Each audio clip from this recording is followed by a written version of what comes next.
Hi, Hi. everyone. Yeah, we have special guests tonight. Excited everyone can be here. I think we had quite a bit of talk about Burning Man 2 weeks ago with Rob Angel. And so it was super exciting that Chip thought, I wonder if we could bring Marianne on to be a special guest to talk more about Burning Man. So how's it going, David? I'm good. I know so nothing about Burning Man other than people get dirty and ride bikes. Well, Uh, we're going to dispel that's myths all I know. tonight, and some of that is true. Sometimes myths have a certain truth to them, but they can also be dangerous in terms of limiting the possibilities. Um, as we get started, let's do something fun. Um, in the chat, tell us who you are, where are you from, and have you ever been to Burning Man? And if so, tell us a story. And if not, why not? Oh, that's Go into the good. chat and tell us a little bit more about yourself. By the way, it's just such a joy. Those of you who come every single week, some of you actually listen to on the recording, and we are really proud of how many of you are following us with the recording. But what's particularly interesting is how many of you join us each week. And the chat is sort of fun. I don't get a chance to really see it during the conversation because we're too much into our banter. David and I are doing our car talk imitation.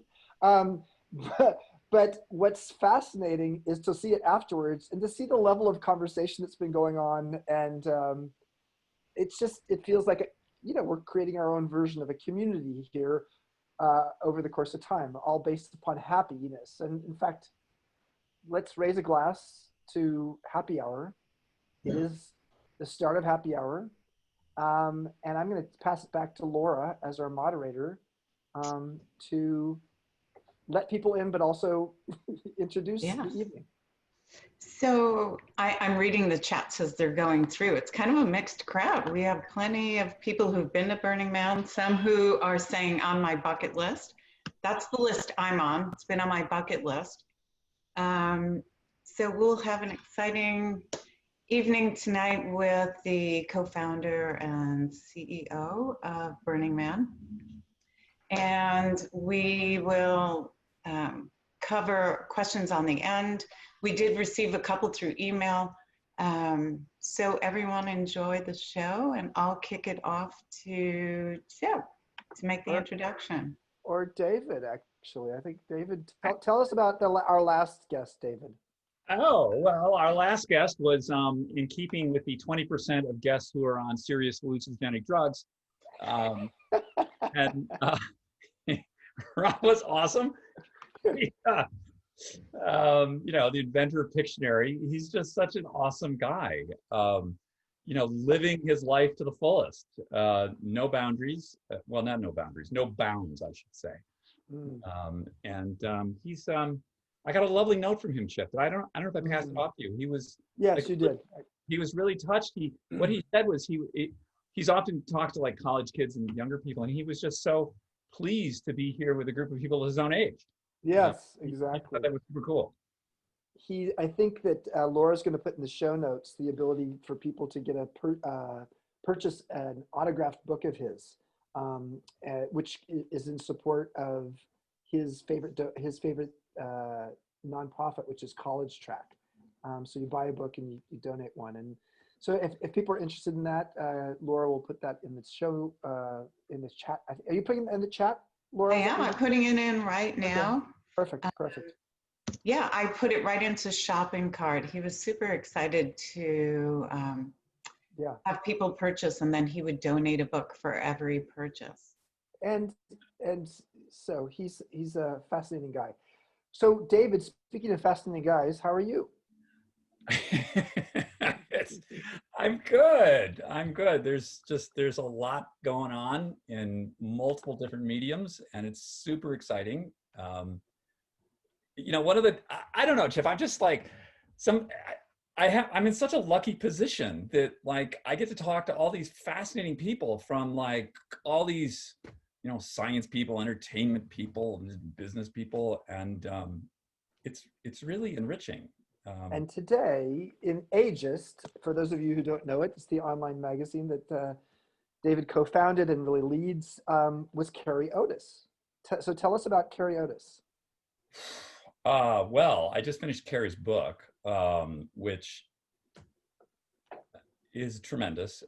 Carrie has a new, I mean, Carrie has really quite a past, you know, 16 years old, runaway, dumpster diving, San Francisco kid, ends up superstar model and heroin addict and eating disorders, but then goes in and then becomes like a very serious Tibetan Buddhist. Wait, but she married Mickey Rourke along the way, right? Disastrously, yes. Yes. Okay. Just like horror show. Okay. And then she becomes a very serious Tibetan Buddhist and has practiced for like 30 years. She's got a couple of kids now. And she's got a new initiative called Bear Mama that's about alcohol. And it's about, you know, there's just like so much stuff now about lower the bar and, you know, Zoom drinking. Well, I mean, it was happy hour here, but there's just, so, you know, like alcohol sales are up like 27%. So, you know, you know, I did a little investigation and who's doing the extra drinking. Well, it's not the teenagers and the 20-year-olds. They're drinking as much as they can anyway. They don't have the capacity to drink more. So it's people our age, and a lot of them are women, moms who have kids. So she's like, well, let's look at this and let's talk about this. You know, is this really affecting you? And you know, she's got some credibility. So powerful woman. Wow. And you are in Park City? I'm in Park City in my green walled, I don't know if you can see this thing. It's sort of like prison green. Yes, it is. Yeah, like So we're pea green. Yeah, it's here.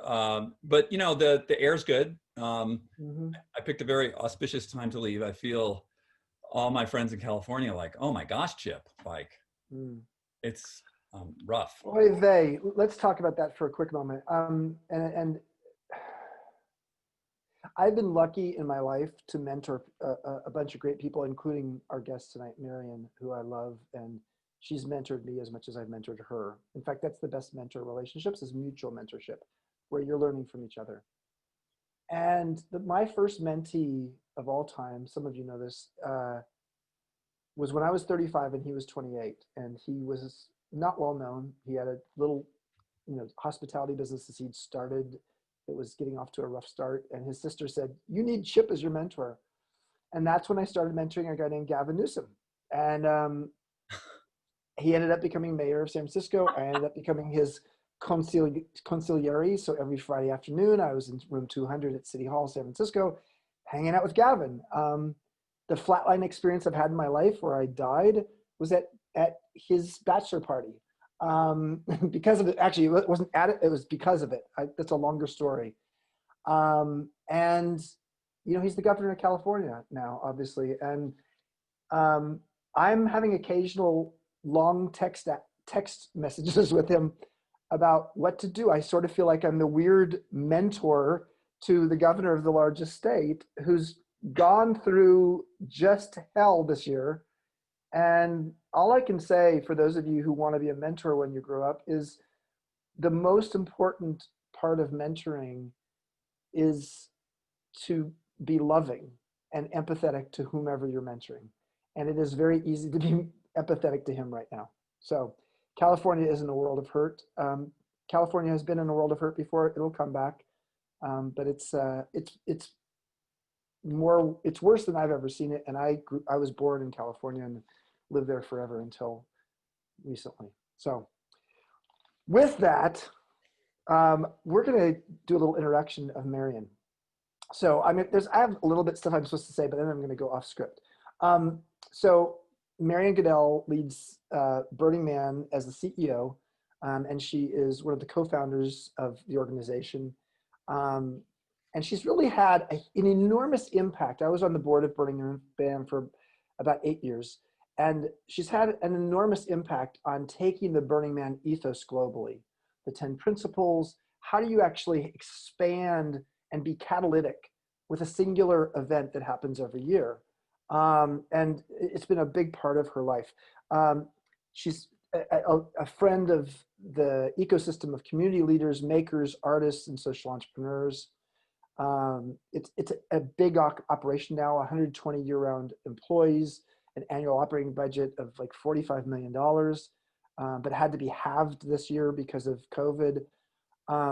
Very complex story in terms of how has COVID affected so many industries around the world, and especially industries that create what was originally coined as collective effervescence by Emil Durkheim, the sociologist who studied religious pilgrimages 110 years ago.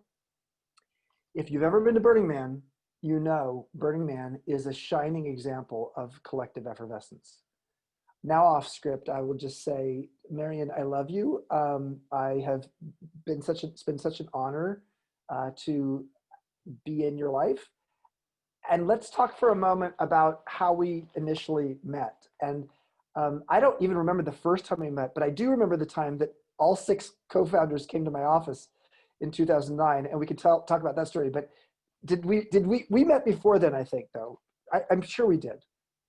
Certainly at a Burning Man event in fact, that year there was a 2009, there was a Burning Man sort of VIP event at Fly Ranch. I think we met there.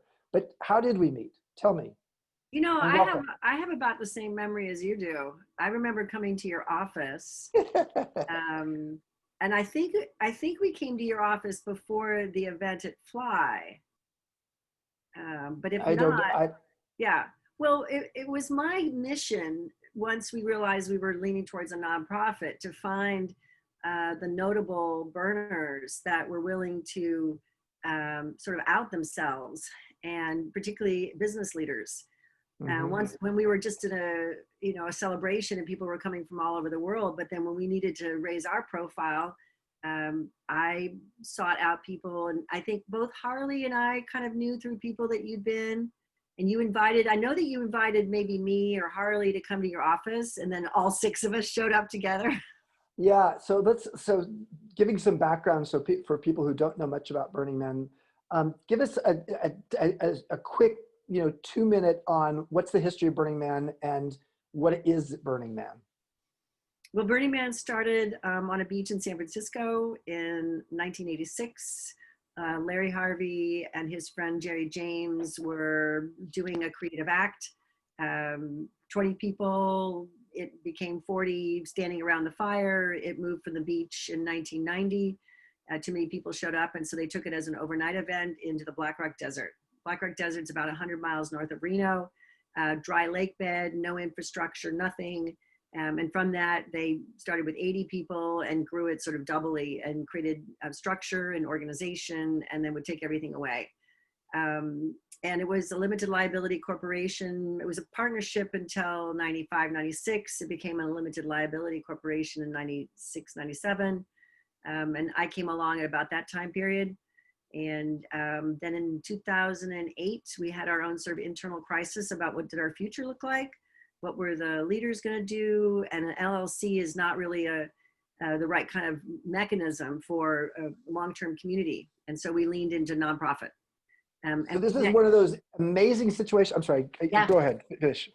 Yeah, no, we leaned into looking for others that we really wanted to partner with in the next evolution, to go from a small group of people to a greater community effort. And that's how we sought you out. So you took a very profitable for-profit business and turned it into a nonprofit without earning a big profit on it for yourselves. Right. Wow. No. My quick memory from 2009 is that here quick story, and I think this is this is only 11 years ago, but it just shows how fast technology has changed. So I went to Burning Man with my friend Wanda Whitaker because I'd been broken up with. My 8-year relationship had ended, and my boyfriend left, and I was going with Wanda. So Wanda and I went, and she took pictures, I took pictures. And then when we came back from Burning Man that year, I posted some photos of myself on Facebook, which was a relatively new app to me in 2009. And I just put it out there and talked about being at Burning Man, and none of the pictures were lewd. I had in one picture I had I think Sarong. a sarong. Yes, thank you. I had a sarong on, and so you can see my chest, and but nothing was terrible. And what happened in my company, so I had for those who don't know it, I had a company called Joie de Vivre. I was the founder and CEO. So my top two people in the company after me were two women, our president and our head of HR. And they came to me one Friday afternoon, and I thought they were both quitting on a Friday afternoon. They said, "No, Chip, you have to take your photos down from Facebook. You're the CEO of the company. We've had a couple of employees complain. They're worried about you." Worried about me? Why are they worried about me? I just have pictures. They're your Facebook friends, Chip. It's like, I didn't know these employees are my Facebook friends, but I don't care. Like, it's just me at Burning Man talking about how much I love it and showing them having a good time. Chip, you got to take them down. So that night, Friday night, I'm giving a speech at our Hotel Vitale to a bunch of social media experts. And I don't know much about social media. So there's a bunch of people, a bunch of CEOs of social media companies. And I'm saying to the people, okay, my dilemma, should I take the pictures down, or should I tell my top two people in the company beyond me, no, I'm not taking these down. Like, I shouldn't feel ashamed of going to Burning Man. And so there was a magazine, there was a person in the audience from CNET, or from CNET and Fortune magazine. And after I gave my talk up there, he came up and said, "Are you open to doing something more public about this?" And so on Monday, when I went back to the office, I told, my Ingrid and Jane, "No, I'm not taking them down. And in fact, I'm going on the Today Show."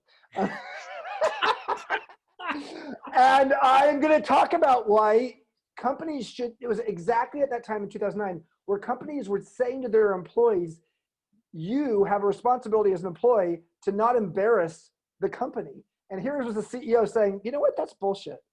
These are not slaves. We should not say what they can do in their office. If they're embarrassing by like doing something awful, yes, that's terrible. But just saying you went to Burning Man and having a picture of yourself, come on."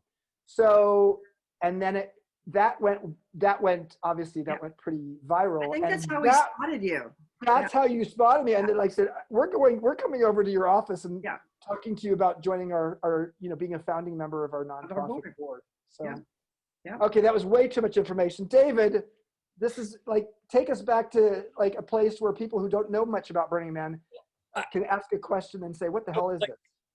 I don't know anything about Burning Man other than, like I said, people ride bikes. There seems to be a lot of dirt, and there's they build these funny constructions. But apparently people buy tickets. Is that what happens? Oh, absolutely. We have over 80,000 people that come to Burning Man. It's funded primarily by ticket sales. Now that we're a nonprofit, we do actually have a philanthropic arm. But the majority of the way that we, run the organization is through ticket sales. So, all right. So I say, all right, Marian, I want to come to Burning Man. I'm going to buy a ticket. What do I get? A parking space? What? I get a toilet? What do I get? Well, there's no VIP passes, so you can't buy yourself a VIP package. There's no backstage, so you don't get any. That's why David has not been there, but okay. I always love that. Every now and then we get someone okay, well, this person, when they're at Coachella, they get the producer's badge, and we're great, that doesn't happen at Burning Man. You would get to come in. We have toilets. You would pick a camp spot.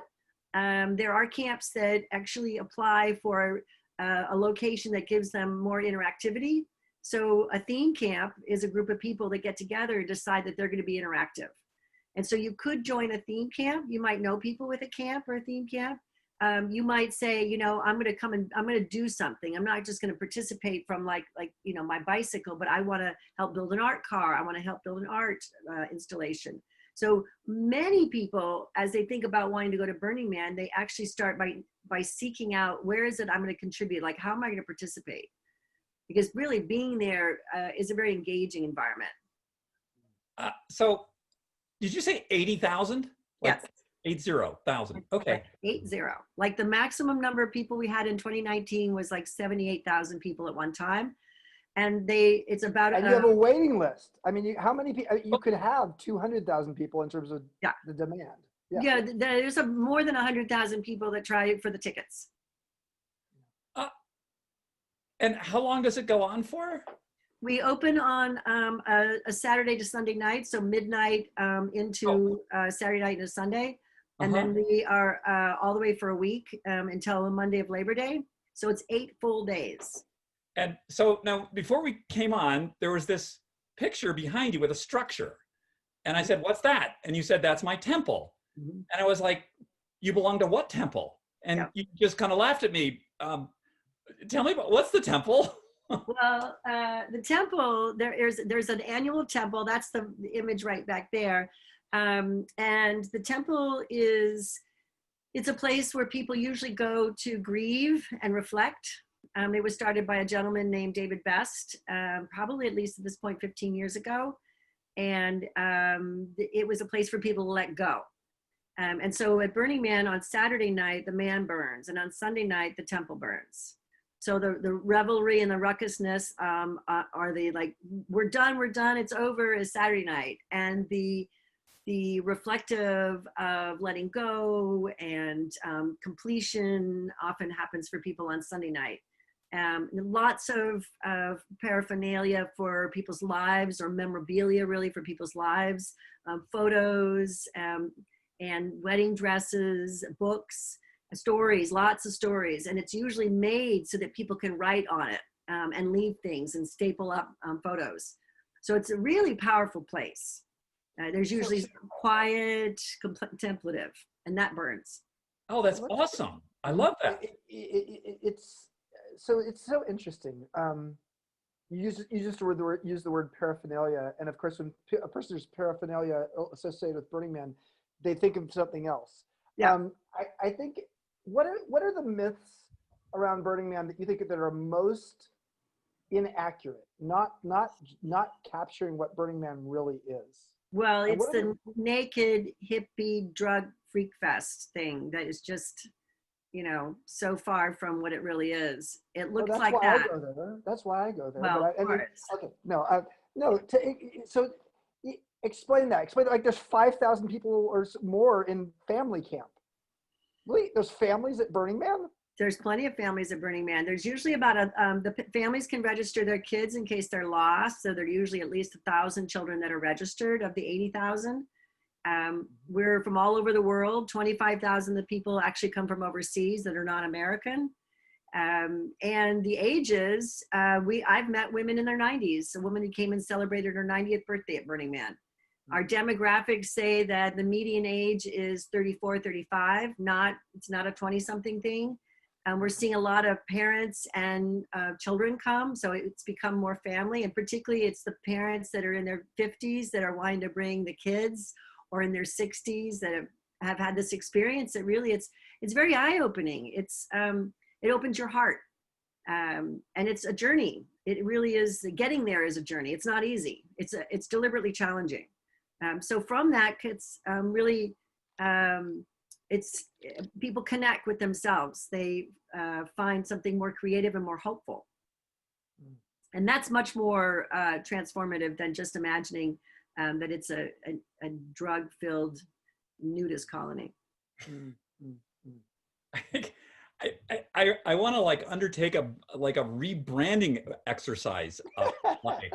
I feel like, because all I know is the nudist drug fest orgy tent, like a lot of dirt. David, I'll just say that it came a little bit from a historical trajectory. I've been around it. I went in 95 and 96, and then I started helping in 1997. And it was small. It was 4,000 people in 95. It was 8,000 in 96. And it was very, very colorful. And we watched as the media came, and at the time there wasn't a lot of vocabulary about really what was happening. It was just super creative and super playful and super theatrical.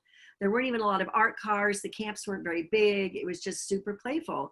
And I watched as the media started explaining it as being drug fueled, that the only way something so colorful and so playful had to come from drugs. Right. And that's sort of a thread that has just sort of captured the imagination, mostly of the media. And I think that there's always a portion of society, and particularly something that looks psychedelic. So people are reaching towards psychedelics to experience it at another level. But that when you start going deeper, and particularly the media that sort of stay longer, we made a rule up pretty early on that you couldn't interview Larry Harvey if you were just there for 24 hours, because your experience would just be surface. And so we really pushed the media to stay longer. And then that's helped the stories to get deeper and for the media to come back. And yeah, I work to undo that to what's possible, but I also feel like it's experiential and it's beyond Black Rock City. And that's the other part of the story that really gets exciting, is that people come to Burning Man and they have this transformative experience. It makes you feel creative. It opens your heart. You feel hopeful. You feel like, well, how can I make change happen? How can I connect better with people? And you go back to your community and you want to know, where are the people in New York? Where are the people in Canada? Those were the two first places that actually emailed me in 1997 and said, I want to find the other Burning Man people. Austin, Texas. Those were the first three places. And I said, here, I'm going to give you an email address, 1997, an email address. And what they did was create their own communities. So they became sort of a decentralized cultural experience. So we're letting the culture tell the story more than rushing hard to undo it, because there is a filter. It's desert. You might not really know what it is. And you are going to trust your friends. Just like if you're going into a new experience, you'd be sort of like, well, who do I know that's gone? Who do I trust? And so I think that having a little mystery and a little smoke and mirrors around it's okay. Because frankly, you know, we'd have 500,000 people if we said, hey, this is a really transformative thing. It's super easy to get to. You know, I like that you just have to work a little bit to get into it. And then you can see that it works for you or it doesn't. I want to explore a little bit further, Marian, about what it's like to be the leader of an organization as complex as Burning Man, that has a community that feels like it owns the organization. Yeah. That has had to deal this year with the fact that you had to cancel the in-person event and create what was called the multiverse, which was a virtual reality version or a virtual version of it. And an organization that one of its 10 key principles is decommodification. So you don't, unlike all these other huge festivals, and you don't like Burning Man referred to as a festival, as opposed, you like it to be referred to as an event. You don't want, this is not a place where Toyota is going to go ahead and give you $500,000 to do a corporate sponsorship.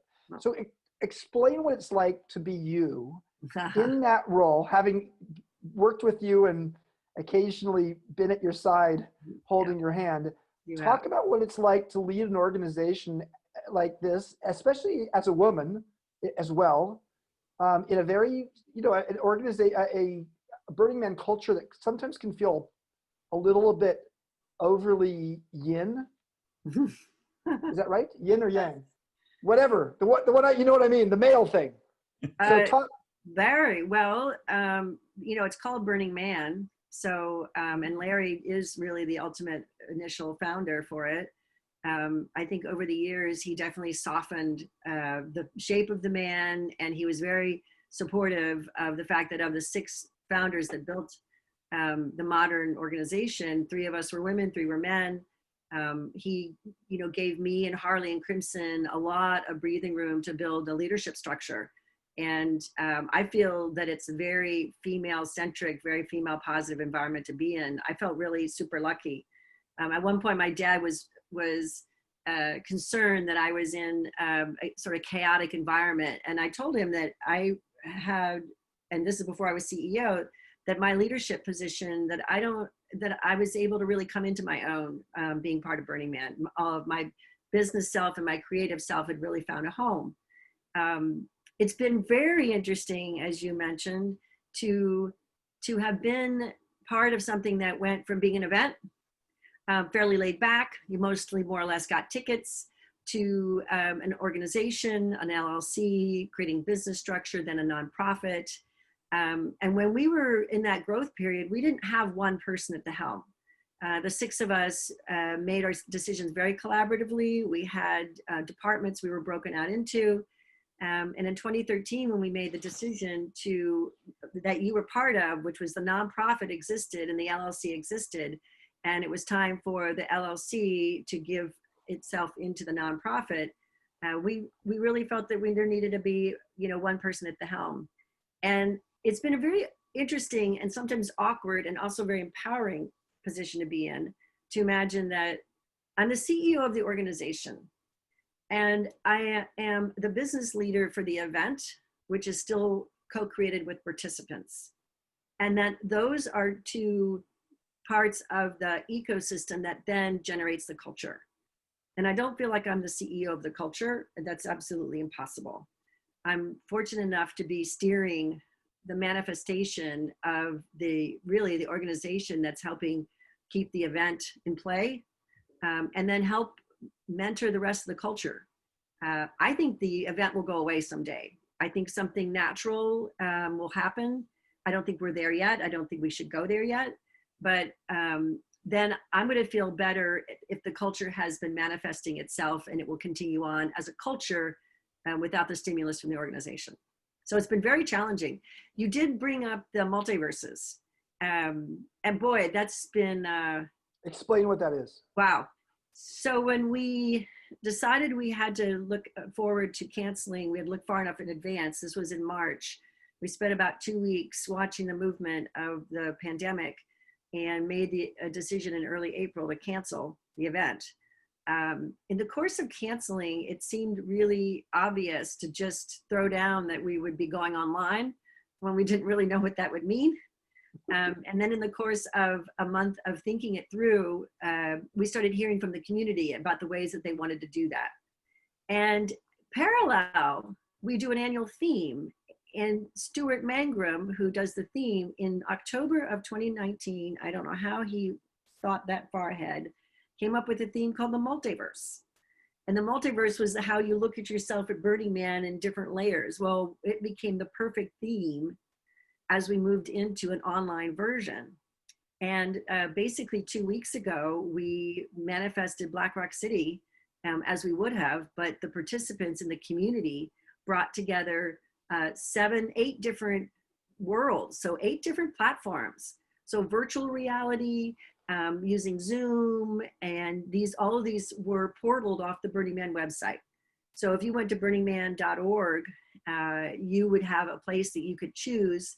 You need to figure out what tool, and then you could explore a landscape that in some cases, like VR, looked very much like Black Rock City. And the output of that has just really, really exploded. Some of the theme camps or some of the regionals, like one in Australia, wants to use one of those platforms to create interactivity now for what is normally their gathering. So these platforms actually worked. We think that there were about 100,000 people in these different platforms. And for sure, 100,000 unique viewers watched the man burn, which would have never been possible in person. There were people from all walks of life. We met plenty of burners people that had never been to Black Rock City. So it created a porousness to the event that we'd never seen before. It was really magical. And it's going to continue. It gets to go, like, people are visiting the BRC VR on a platform called Altspace. They were doing it last night. So an aspect of Burning Man right now is happening online that is really helping sustain the interactivity and the culture and the storyline. This is so interesting. This idea of the IRL event, mm-hmm. and then the virtual event, and how I just had a conversation with somebody today in the travel business about this, about how the difficult. Well, in your case, the difficulty is a good thing. Mm-hmm. The filter's good, but like with a lot of like travel and things happening, how digital can be not a replacement for it, but a simulacrum. Is that right, Chip? Is that the right word? Simulacrum? Simulacrum. Simulacrum. It's simulation. It's like a simulation, right? It's like a thing. Okay. It's a thing that's almost a thing, but not quite the thing. And how with like now with COVID, all the digital virtual stuff has just become so much more accepted. Like that's what we're doing right now. And we never would have done this 6 months ago. So how it opens up participation abilities to a much greater audience that perhaps wouldn't be able to, like if I don't know, I live in Poland or something and I want to show my kid what Burning Man is, I can do this other thing without actually doing the real thing. Well, Or if you live in Park City and there's no dirt this time. Burning Man without the dirt. well, Okay. case in point, David, would be that this one platform called BRC VR, they actually designed the foundation for it in 2015. And they showed it to Larry when he was still alive in 2016. And the organization was sort of like, we're not quite sure, like it looks great, but not quite sure how to play and like have fun. And so they had evolved that platform. I find out that by March, they were just about to approach us and say, listen, we put some more art in it. We think it looks really cool. And the pandemic happens. And the first person that the day we canceled, I get this text message from this woman named Athena, who's in Los Angeles, who helped run the Los Angeles Burners for a while. And she's like, Marian, we have a VR thing we want to show you. And I was sort of like, okay, where did she come from? It couldn't be done. Like maybe we'll see it. And she's like, no, I need an intellectual property agreement. So she's a perfect example. The group that she was working with 4 years ago, it was irrelevant to us. It was like, have fun. Right. This year, it was so relevant, and we would have never been able to convince people to go explore a virtual reality environment for Burning Man until there was no Burning Man. Right. And now it becomes COVID's been a gift. additive, right? It's Yeah. like you've got the two track, right? You've got the physical and then you've got the virtual and they add, which I just love that. The excitement, David, around thinking, like, I get that this is painful. It is no fun. I'm standing in my home office. I'm talking to you guys. I would love to be having a cocktail. We would be standing out in a great room, in a cool location. But it's also made us think differently.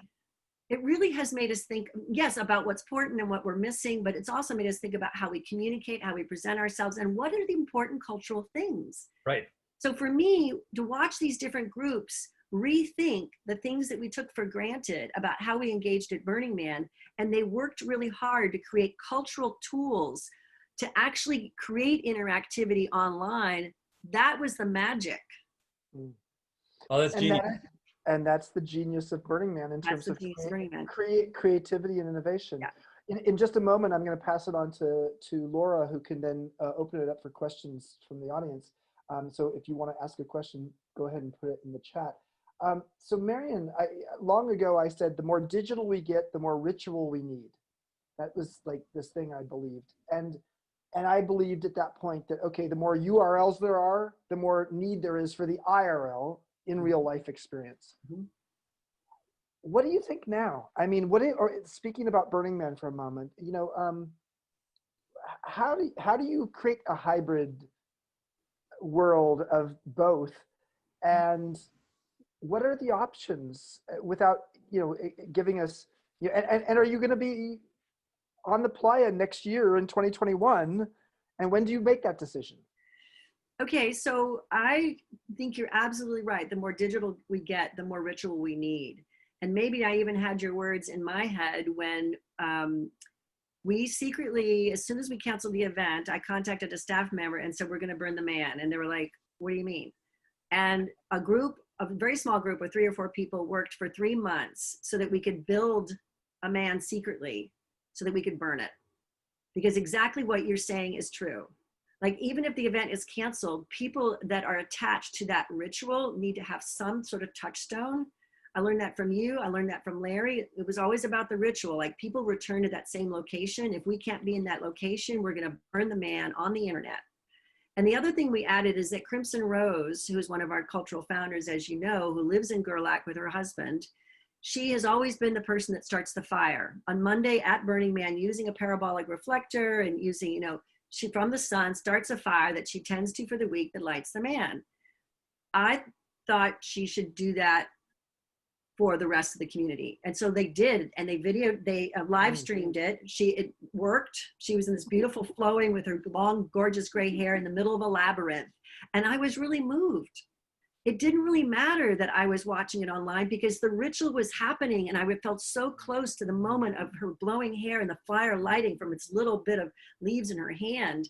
And then knowing that we lit the man with that same ritual, that ritual was fundamental to feeling like it didn't stop.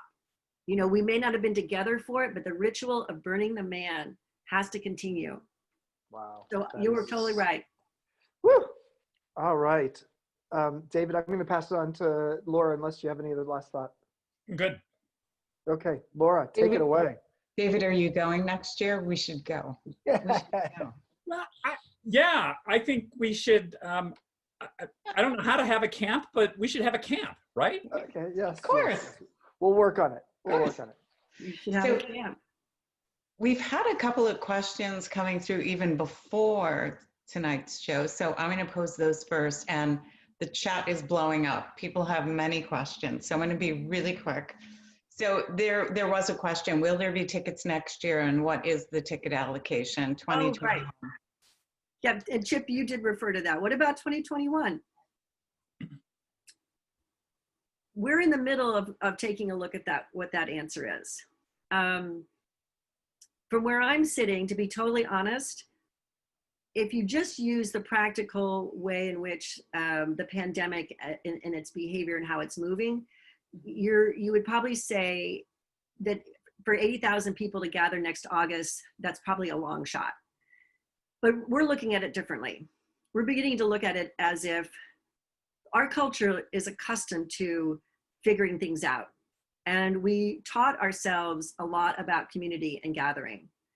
And I believe that internally, we're going to be able to make a decision to reach for 2021, but we're going to do it differently. And I have an idea and I have a plan, which I totally cannot talk about at this particular moment. But the part that's really, really cool is I really genuinely believe that just like ritual that Chip and I were just talking about, I don't think it's possible to not try. And I think that our culture thrives around innovation, and that it might be smaller, but we have to, as a community, try to make that happen. Yeah. And we would know more in December, January. That's great. That's great. We talked about pivoting and how you pivoted and everything behind going to that virtual reality. What do you think in retrospect worked well? What was fun and exciting? And what do you think you guys would do differently, especially knowing that it probably won't be big, massive 80,000 and without dispelling, without sharing, confidential information? Anything in the direction of what might be different next year? Well, we did not build the platforms ourselves. And I think that was what was really powerful, is we realized, actually, it took us about 4 weeks to realize we didn't have the capacity, we didn't have the desire, we didn't have the skill set. We had some of the skill set in the community. We didn't have the money, we didn't have the funds. We were going to have to return everybody's ticket money. So we opened it up to these existing groups like Athena's and BRCVR to come forward, have an agreement with the organization for use of IP and things like that. And I think that that was perfect. I don't know that I would do anything differently. I mean, you can always say there could have been more time to do whatever. Some of the groups wanted more time, but I am so happy we made that decision and didn't attempt it ourselves. Yeah. What would I do differently in the future? I don't know, Laura. I think that this is an and kind of moment. I think even if we do Black Rock City in 2021, some of these universes are going to continue. They're going to be platforms where regionals, while we're waiting for the world to get back to normal, that are going to use these platforms to create engagement and interactivity. And I'm so excited. Yeah, I think that's the real beauty coming out of all of this. It's not going to be this one annual event and only a select group of people get to go. It actually, fits to form on a 501c, which is we're an organization that is open to all people and making that Exactly. available. Oh, that's great. Liberating. It's liberating. It is. It is. I'm reading through some of these questions. What do you think is the future of public, artistic, musical performances, such as Burning Man, giving all the safety protocols necessary? I would say the future is going to go back to being small and grassroots again. Yeah. You know, things, large concerts are going to take a while to come back to life. I think being in your community, doing things in the street, finding the town square. There were some innovative burners that did what they call a reverse parade. So some people in some neighborhoods put up art in the evenings, one in Austin and one in Sacramento. And then people could drive through the art, the fire spinning, the singing or whatever. That's taking it back to the community. And we have to go there. We need art. We all need art. So I think it's going back to being small and then building it back up again based on what's safe and frankly being brave. I think the government doesn't know everything, but it knows a lot. And we have to build our own trust for what we can do in order to stay connected. Yeah. So pardon me on this next question because I've never heard of this, but we have a question. I saw Zozo Bra at Santa Fe many, many years ago. Is the message the same? What is Zozo Bra? Sounds like a really cool yoga outfit brand. Chip, you've been to Zozobra. Zozobra. No? Yes. Yeah, it's a big burning of an effigy, which is completely different than spending 8 days in a mass camping social experiment. So I don't even know where to go. Yeah, not similar. Move on. Right. Move on. Next one. Actually, this one's for you, Chip. Audience wants to know, how did your top 2 women leaders come to live with your decision? Oh, good question. Right. First of all, I just want to say that, I'm wearing a Burning Man attire here. I got this at a Burning Man trunk show. So Ingrid and Jane, who, the good news is we had a great working relationship. So I don't think they felt blown off by me in the sense of like, I'm not listening to you. But I think what they heard from me was 2 key things beyond the fact that, yes, I was at a social media CEO event giving a speech, and I heard from a lot of people who know a lot about social media and where it's going. And so I think they wanted to hear a little bit of that.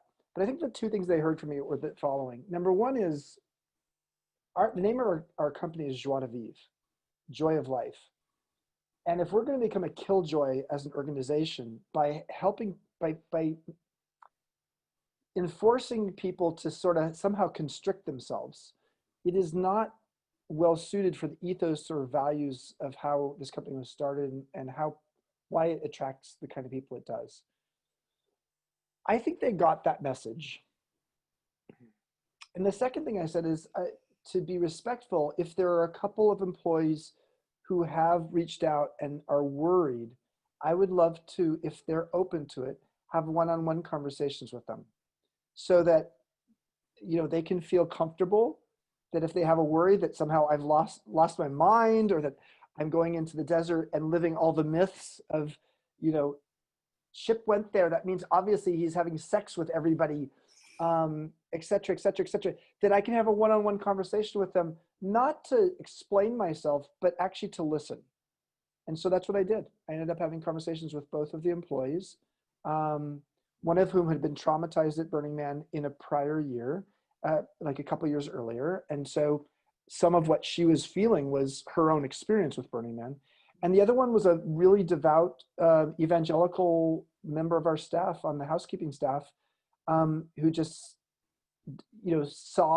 she said basically, "You're on a pedestal. You're our leader. I don't want to see you out in the desert with your shirt off dancing." And what I had to say to her was like, my approach to and lifestyle is different than yours. you know that I'm gay? She says, yes. And then she looked down and I said, yeah, I know. And you're Roman Catholic and you're like, you go to church on Wednesday and on Sunday and you've worked with me for 15 years now. Trust me that I love you and you love me.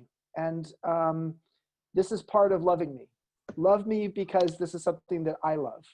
And I will love you. And when your son gets married, and he was going to get married a couple of years later, she had told me at work one day, I want to come to the wedding. And 2 years later, she invited me to the wedding. And I was able to see her love. So my love was Burning Man. Her love was her son getting married. Let's share it. So good. Great answer. Marian, how do you see the multiverse digital platform and the pandemic transition the Burning Man ethos further into supporting or inspiring regional burns? And thank you for your leadership, and proud to work for ASS as a 14-year burner. Oh, fabulous. That's the Art Support Services. I was like, wait, what is ASS? They help make sure the artists can get the resources they need. And I think there's a regional on there. I think that there's someone from Germany that I saw log in a little while ago. So you've definitely got some representation here. It's up to these multiverses to really decide how they want to show up. In order for them to flourish, there's going to need to be funding models. And that's up to each of these platforms to determine. But the organization plans to work with any of the groups that want to, that are actually following all the regulations. We didn't sort of talk a lot about decommodification that Chip had brought up, but that's a no branding kind of thing. And so we have to figure out in a digital world how to manage that. But we've got departments interested in having meetings and gatherings. We have regionals that want to do it. We are totally going to support the different platforms if they want to enter in that space and work with them. Wow. Someone asked the question, which is your favorite regional event? Is that like trying to pick one of your children? It is. I've only been to, I've been to two. One I just visited, which was in Israel. I visited that one in 2014. It was 100 degrees in June. And I came and took a look around. I did go and stay overnight in New Zealand, which was about 400 people in a very green place with a lake. And I definitely thought there was no way that some place that was green, where we use a desert, was going to be as rich. And I was wrong. With 500 people, you can create a very rich, engaging environment, whether you're near a lake or whether you're in a desert. So they were both teaching experiences. And so they're special to me. I would say a favorite could be Austin, which was the very first one. And they've been happening for 20 years. Yep. And they broke the ground. They helped others have confidence. They've been mentors for other events. They've really been great leaders. Their community has bought property, has started an LLC and nonprofit arms. They've done it all. And we're really proud of them. Wow. All right, maybe we'll take one more question. This one's from Maura. We touched on ritual earlier, but she asked, can you speak more about rituals? Why do we need them? Ritual always feels like this private word, and how about the public embrace it? What does it provide, and the significance of it now? Well, I will give you my best short answer. I would say that I have always been a student of different people's teachings in this regard. I was raised Catholic.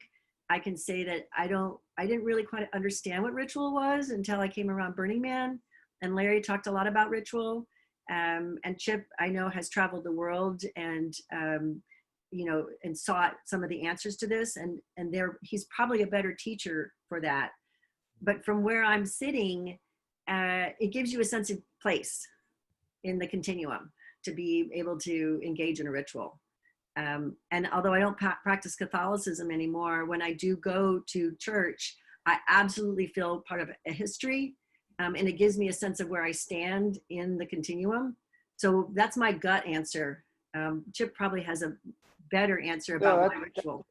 That's a beautiful answer. I would say the only thing I would add to that, Marian, is if you look at the times in our life, during our life stages where ritual tends to occur, it's when we're going through deep transition. Bar mitzvahs, bat mitzvahs, quinceañeras during puberty. You move from adulthood and from childhood to adulthood. You have a graduation ceremony and a commencement. You get married and you have a wedding. You have a baby. You're gonna have a baby. You have a baby shower. You have a funeral when you die. So we have rituals as a way to provide a social crucible of support for people when they're in that liminal, awkward, transitional state in between things. And this is actually part of the reason why I think rituals in midlife for people who are not, young in life and not dying are so essential. And I think part of the reason why there's such a yearning for experiences like Burning Man is because there are a lot of people in midlife who feel like they need that ritual to help remind them they're part of a community and they're in transition. So, well, Thank you. all we can say is we love you. Thank you for joining us. And yeah, this has been very I'm deeply honored. revelative. I really Yeah. appreciate it. And I love the work that you're doing with the Modern Elder. I, as a person in my late 50s, I've just started thinking about what it is for me and what aging is and what my responsibilities are. And I've learned a lot from the stories that you're bringing to the surface. And so I'm deeply honored to be here. Thank you so much. Thank you. Thank you. Well, let's talk for a moment, David, about our next program, which is 2 weeks from today. Just so everybody knows, it's every 2 weeks. People say, I get confused. When do you have these? They're every Thursday, every other Thursday. And yes, you have to figure out which is the right Thursday, but it's not that hard. David, you want me to tell you a little about the next guests? It's actually 2 guests, I think. I just want to say my favorite quote from tonight. Yes. I don't think it's possible not to try. Yeah. I don't think it's possible not to try. I love that. Thank you. Well, especially when you feel the support of a community behind you, which is what Burning Man is, and it's what ritual is. So our next guest 2 weeks from now, which is on October 1st, is the co-founder of sort of weird. This is the exact opposite of Burning Man. The co-founder of an invitation-only club providing access to immersive experiences to its highly accomplished midlife-only members. Now that sounds like, oh, hoity-toity after Burning Man. Like, what the hell is this? But let me say that the 2 women who've started this, based in New York, are veterans of knowing the zeitgeist of what's next. One of them was the editor-in-chief of Condé Nast Traveler, as well as many other magazines. She's a badass. But of course, as you know, we don't tell you the names of the people 2 weeks in advance. But this thing that they've created is getting a lot of buzz. And for those of you who are midlifers, who are sort of curious about the landscape of what's out there around midlife and what opportunities there are to connect with other midlifers, that's what we're going to talk about 2 weeks from now. So I think the donation, just so you know, each for those of you who haven't been here before, every 2 weeks we have our esteemed guest tell us where they would like a donation to go. If you want to actually give something, because obviously we don't charge for happy hour, you're welcome to go to the Burning Man Project and give to Burning Man Project. And Laura is putting that in the chat right now. It's donate.burningman.org / and that's how you can help support Burning Man. We didn't talk about Fly Ranch tonight, but that'll help Fly Ranch, which is part of Burning Man's future, allow for Burning Man to live way beyond when we're going to live. Because it is a permanent site for Burning Man to be a fixture on this planet. Marian, thank you again. And thank you, Chip. Thank you for your leadership. The organization is where we are because you were our first board member, and you were the first one that said yes, and we invited people around that, and you've always been a great mentor to me. So thank you. Thank you. Thank you. Enjoy the rest of the night, everybody. And from Austin, which, Marian did a great job of promoting Austin, from the newly founded Austin guy. Goodbye. It's 8 o'clock. It's my bedtime. Bath and a bed. All right. See ya. Good night, everyone.